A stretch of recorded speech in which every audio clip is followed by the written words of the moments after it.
Күндү Сахасеремалахтахтара Дарабылрын. По поводу выборов в Якутскую городскую думу, выборов Илтумен и Илдархана. Я присоединяюсь к большинству моих единомышленников и считаю, что нужно поддержать партию КПРФ. А в качестве главы Кубарева Виктора Николаевича. Но хочу кое-что отметить. Дело в том, что по одномандатным округам не везде представлены кандидаты от КПРФ. Поэтому, если вы видите, что нету представителя партии КПРФ, то выбирайте представителя партии «Новые люди».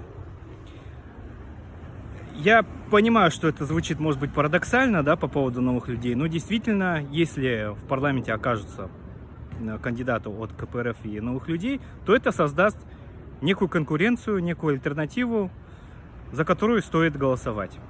Итак, например, в Заложном округе номер 1 представителя КПРФ нету, поэтому голосуйте за Заморщикову Ниргуяну. В Сайсарском одномандатном избирательном округе номер 3 тоже нет КПРФ, поэтому лучше дать голос за Лукина Михаила Михайловича. Университетский округ за Платонова Аркадия Федоровича. Строительный округ Матейчик Ангелина. Гагаринский округ Дегтярев Айсен. Например, в Поярковском округе номер 7 представитель КПРФ есть. Это Константинов Эдгар. Поэтому давайте дадим голос ему. Ну и так далее. Если вы видите, что в одномандатном округе нет представителя КПРФ, выбирайте новых людей.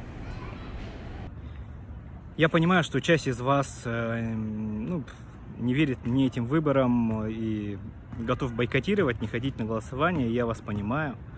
Да, но что делать тогда? Да, в принципе, конечно, приходят такие мысли, чтобы все разрушить и построить заново, но ни вы, ни я к этому не готовы. Пока не готовы. Поэтому... А жизнь идет вперед, да, то есть, когда начнется переломный момент, непонятно, может быть через год, может быть через 5 лет, через 10, а может быть не наступит никогда. Поэтому давайте выбирать хоть какую-то альтернативу.